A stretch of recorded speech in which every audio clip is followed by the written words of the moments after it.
Ymedia Group, the fastest growing media group in North America. Hello and welcome to Ymedia Newsroom. I'm Ramona Singh, and it's always so great to spend this time with you.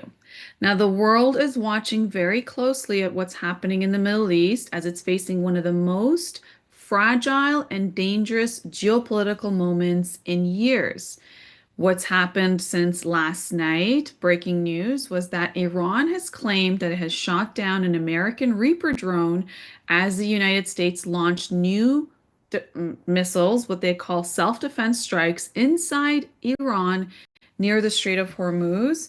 And this is all happening at the same time as the Iranian delegation went to Qatar for high stakes ceasefire talks for this peace end of the war negotiations. So it's all happening at the same time. And here in Canada, you have Alberta's separation debate that's moving further and further into mainstream politics, right? And in terms of the mainstream conversation in Canada. And we're going to cover this for you very deeply in terms of what's happening on the ground in Alberta. And when it comes to, all the major changes with this new Liberal government, from Prime Minister Justin Trudeau's Liberal government to Prime Minister Mark Carney's Liberal government, we have a report, insiders saying that there's going to be a Liberal minister who could potentially leave the Liberal caucus. And that's growing and showing that there is tension inside the Carney government over climate policy when it comes to pipelines and the energy strategy. So that's all for today and much more on Ymedia Newsroom. Now, going to this major story that everyone's been watching for the last almost actually close to 90 days, is this conflict that started in February 28th between United States, Israel, and Iran. And then now it's gone to southern Lebanon. So now this tension is, at all-time high as there's escalation again. There was a ceasefire since April 8th. And although the escalations happened, at sea at the Strait of Hormuz, not necessarily on Iranian soil. And now last night it was major escalations, and Iran's Revolutionary Guard is claiming that it shot down an American Reaper drone near Iranian airspace. And this is at the same time as, the peace negotiations that are taking place in Qatar, to come up with some sort of an agreement between the two nations. Well, not two, three, United States, Israel, and Iran. And this incident just happened yesterday. And this is after the United States, they said that they launched new strikes on Iranian missile sites and naval assets in the Gulf. And this is, of course, raising fears of already a very fragile diplomacy, and ceasefire, that things could escalate very quickly. And this is something that the GCC countries, the Gulf countries, definitely do not want. This is something that Asian countries and Pacific Asian countries do not want when it comes to energy security and globally, right? And I believe also Americans who are right now going through the highest inflation rate, and also gas prices that's contributing to that, and high costs at the grocery store, and here in Canada as well, unaffordability crisis is increasing. So you have the United States that hasn't fully confirmed yet if the Iranian account of their American Reaper drone being shot down. The United States has not confirmed, but the U.S. military officials do acknowledge that there's been increased drone and surveillance operations that are continuing across the Gulf region right now. Now, this drone incident is what is a renewed military strike that's inside Iran.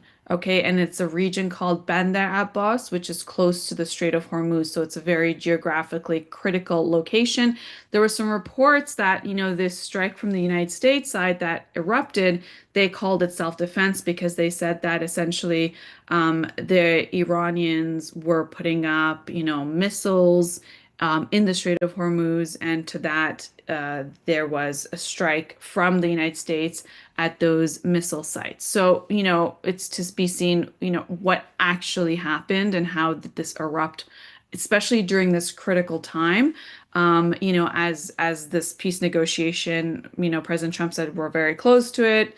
Iranian officials said, some of the major things are already agreed on. And, you had Pakistan that was essentially mediating, and then now you had Qatar mediating and making sure that this eventually comes to an agreement. And if you recall, one of the points from Iran's side was that they need guarantees that strikes aren't going to happen again. Like if they come to a peace agreement, they don't want to erupt into another war, right? And so this is the timing of it is just another thing where everyone's watching, the markets are reacting.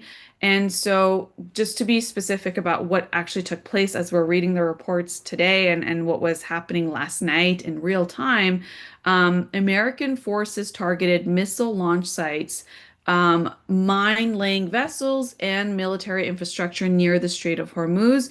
The U.S. military spokesman described the attacks as self-defense, saying that it was intended to protect American personnel, naval assets, and commercial shipping lanes, right? And you have Iranian state media saying that this all happened near the place Bandar Abbas is a location. It's strategically it's a Gulf port city. So the position of it is very strategic. CENTCOM, which is from the United States in the area, they say the attacks were necessary because they said that it was self-defense. Now, to see what it means in terms of this retaliation strikes from both sides. Is this going to escalate further? Will this be the end of talks in terms of what's taking place in Qatar, or will it continue and there will be increased demands from both sides, right? This is what we're watching now as what the conditions of the ceasefire are. We know the most contentious issue so far has been uranium enrichment and the enriched uranium in Iran, the stockpiles that are there that are about 60% enriched. And essentially, you have the Prime Minister of Israel, Benjamin Netanyahu, saying, we have to go get that, even if it means boots on the ground when he gave his interview to 60 Minutes. And President Trump has, said, that's the case. Open up the Strait of Hormuz more. He said that. And then there's the lines from which many people believe, probably coming from Israel, saying, dismantle the nuclear facilities, zero enrichment, not even for civilian purposes. United States said for 20 years, Iran came back at 12 years, and then get rid of the enriched uranium and how that would go.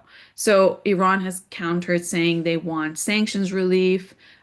They want to have their commercial shipping routes opened because of the American vessels that are blocking it. And then reparations for the damages caused.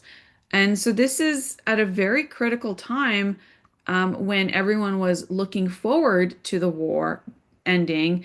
And the United States just had a long weekend where before the long weekend, we heard from Secretary of State Marco Rubio, the President Trump, saying that the negotiations are well on their way. There could be a deal very soon. And what did that do? That brought down the gas prices. And so now, it's like everyone's wondering, it was strategically done before the long weekend, brought down the gas prices. As for any long weekend, families travel, they go away, gas prices will be a factor, right? And it would expose them for weekend getaways.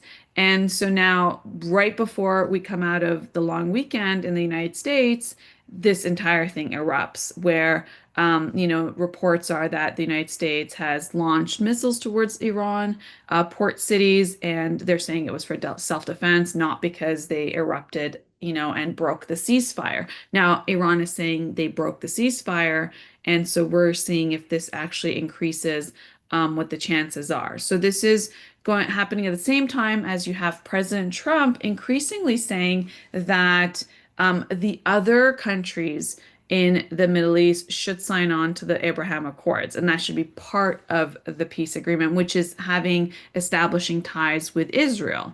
To that, I'm going to get into much more detail about how these other Middle Eastern countries feel about this pressure at the same time where they don't want to go back into war for this escalation to happen. I mean, if you consider what's happened to Saudi Arabia, what's happened to UAE, Qatar, Bahrain, and Oman, I mean, some of these countries have positioned themselves as a place for investment, as a place that is safe for Westerners to come, live, work, invest, and for a lot of foreign businesses and Western businesses to come and invest, right? A place like UAE, which was a place that was deemed to be the most luxurious place, right? When you look at Dubai, you look at Abu Dhabi, and you have so many foreigners that live there. The expat community is massive. And this war, at the height of it, which was 39 days, it showed how unsafe the Middle East is. And we've read reports on how investment dollars are leaving UAE and those countries and going over to more stable countries. And a lot of them have gone over to Hong Kong. So that's all happening at the same time. And then you had the shipping routes closed because of the Strait of Hormuz, first by the Iranians and then double blocked by the Americans, which essentially brought down the production of oil, the export of oil from these key countries like Iraq, Saudi Arabia, UAE, and this has been devastating for their revenues for the entire country. And then at a time where they're all looking to have these peace talks take place with Iran, this erupts. And at the same time, you have the president of the United States saying, well, you have to sign on to the Abraham Accords and, and have um, key relations with Israel. So it's a little bit of a, kind of catching these leaders in the Middle East at a time where if they didn't sign on to the Abraham Accords before to establish relations with Israel, now it seems like it's under pressure. And then you have what's taking place in Lebanon, right? In southern Lebanon, where from early March, you had the Israeli forces in southern Lebanon. Essentially, part of that is to expand to the Litani River. And even though the strikes occurred from Hezbollah after the war erupted with Iran on February 28th, essentially Israel has said that they're going to occupy and expand their borders and take over southern Lebanon. They've been in a ceasefire, right? Announced that, for the first time in decades, that the two world leaders will meet between Lebanon and Israel. And even though President Trump said, there won't be any more bombs towards Lebanon, it's continued. There's about 1.5 million Lebanese people who've been displaced. They can't go back to their homes. I know some that say now they're living in tents and they just can't get back into the area that's now under occupation. So you have that taking place, right? With Hezbollah front, that is a proxy of Iran, fighting with IDF soldiers from Israel in Lebanon.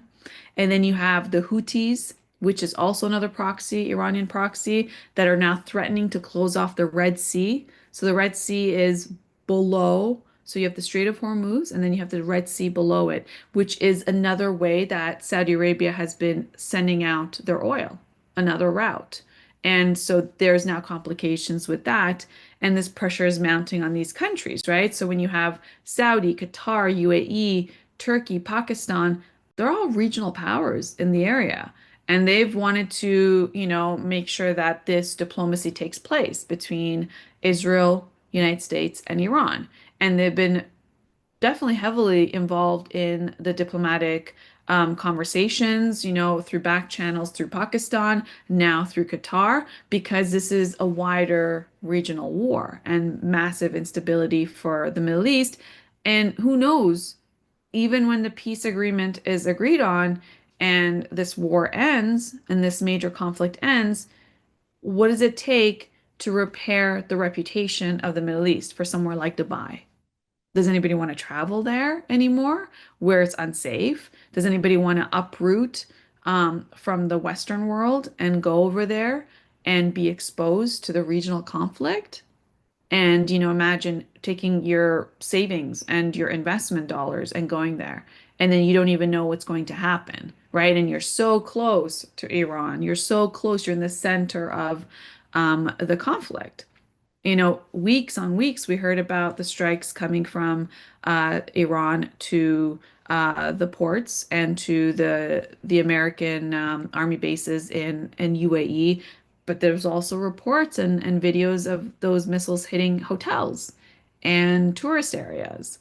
So there you have this entire thing where I think the Middle East wants to move on, and those countries want to be able to repair the damages and get back to normalcy. But now with this latest escalation that took place yesterday, who knows where things are going to end. So now you have senior spokespeople, spokesperson for the Iran's armed forces saying they're warning that any renewed US or Israeli attacks would trigger, and in their language, in state media, their language is in quotes, much heavier and stronger retaliation. The Iranian officials are saying that it could start another round of the war beginning, and Iran's response is that this is good. And if another round starts and the war escalates again and ceasefire ends, and they're back in war, Iran has said that they're going to go beyond the region itself. So what does that mean? Beyond Saudi Arabia, Qatar, UAE, where would they go? What does beyond mean? And so these warnings are happening at a time where, there's massive tension that's taking place between these countries while there's supposed to be a peace negotiation taking place. And we know that, the markets react heavily to it in terms of what it means for investment dollars, what it means for the region itself. And Iran has said that, there's zero trust with Washington, and that this ongoing military operations, they're saying, contradicts diplomatic efforts, to which also the United States, is saying the same thing. And Iran has also said through their state media that it will not leave any evil act unanswered. And you have to take a look at this from this lens too, right? You have this regime that is fighting to survive, right? After Ayatollah Khamenei was killed on February 28th, and high-ranking officials in the regime were killed. It set the country into chaos, right? And then shortly after, the next Ayatollah became Ayatollah Khamenei Jr., Mojtaba Khamenei, who no one's seen. He's just, put out some press releases to state media. But, you have all of that taking place. And that's after months on end of the civil unrest that was taking place in Iran, where the records are that thousands were killed in those civil unrest and protests that were taking place in Iran prior to this war starting. There was talks of a regime change, if you recall, back at the end of February, and that's what President Trump was talking about. So this regime is in a place where, can they continue being in a war?